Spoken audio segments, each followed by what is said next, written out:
देखो ये है मानव का श्वसन तंत्र। इसमें सबसे पहले है तुम्हारी नोज, ग्रसनी जिसको फेरिंक्स कहते हैं, फिर है ट्रैकिया, है ना। उसके बाद में ये ब्रोंकस, श्वसनी और ये फेफड़े।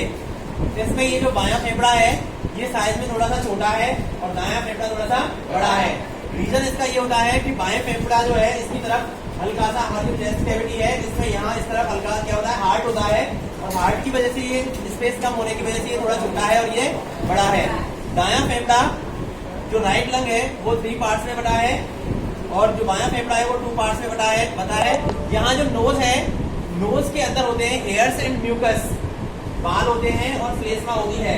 बालों का और श्लेष्मा का जो काम है वो क्या होता है, जो बाल है वो श्लेष्मा और बाल दोनों ये क्या करते हैं, डस्ट पार्टिकल्स को ट्रैप करने का काम करते हैं।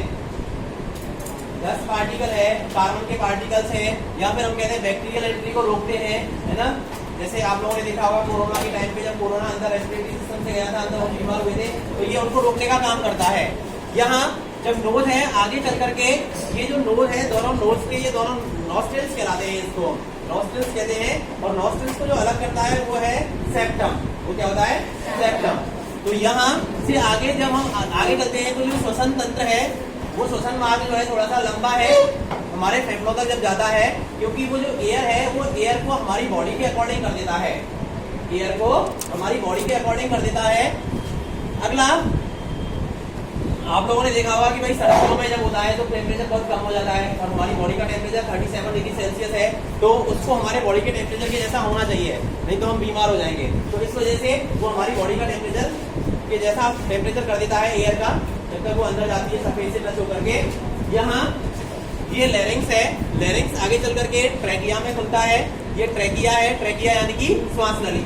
श्वास नली पे यहाँ सी शेप्ड कार्टिलेजेस हैं। कार्टिलेज का मतलब होता है उपास्थि। तो ये सी शेप्ड कार्टिलेजेस है जो कि ये सांस नली को पिचकने से रोकते हैं, श्रिंक होने से रोकते हैं। अगर ये श्रिंक हो जाएगा तो पर्सन की डेथ भी हो जाती है। आप लोगों ने देखा होगा जब अंदर लगा के मरने से टूट जाते हैं, सी शेप्ड कार्टिलेजेस होते हैं और पर्सन की डेथ हो जाती है। यहाँ से आगे चल करके ये ट्रैकिया 2 भागों में बढ़ जाती है, जिसको हम ब्रोंकस कहते हैं, है ना। और ब्रोंकस आगे चल के ब्रोंक्यूल्स में बढ़ जाती है, ब्रोंक्यूल्स आगे चल के ब्रोंकाई में बढ़ जाती है और अंततः ये खुलती है कूपिका यानी कि एल्वियोलाई में। इस फेफड़े के अंदर इस तरह की 30 करोड़ संरचनाएं होती हैं।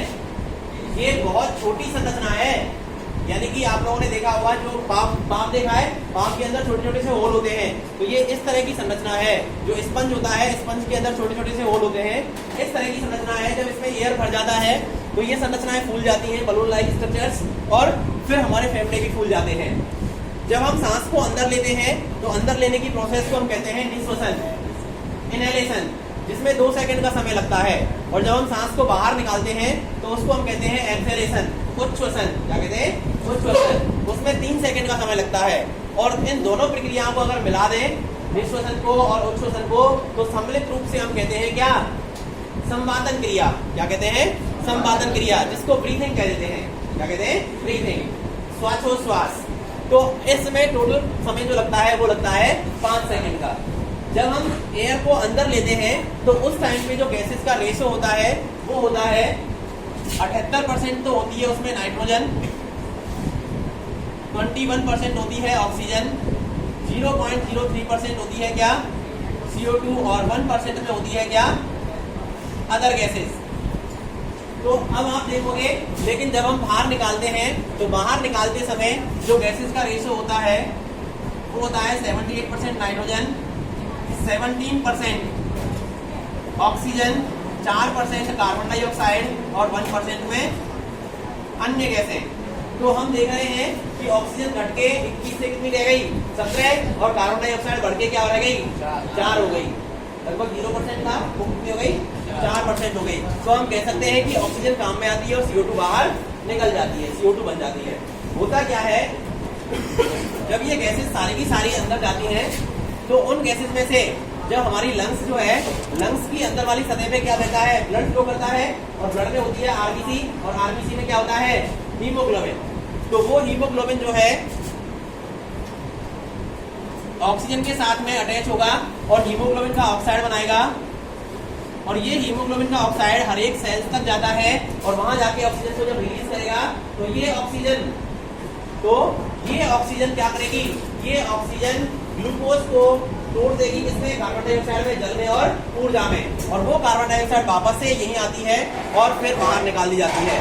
एक्चुअल में होता क्या है, जो निःश्वसन की क्रिया है उसमें डायफ्राम पहले चपटा हो जाता है, और जब डायफ्राम चपटा होगा तो हमारे जो पसलियां हैं वो बाहर की तरफ निकलने लगेंगी, और जब पसलियां बाहर की तरफ निकलेंगी तो जो लंग्स हैं, हमारे जो फेफड़े हैं, उनका आयतन बढ़ जाएगा, और जब फेफड़ों का आयतन बढ़ जाएगा तो क्या होगा भैया, ये लंग्स हैं, फेफड़े हैं, तो फेफड़ों का जब आयतन बढ़ जाएगा तो डेंसिटी कम हो जाएगी।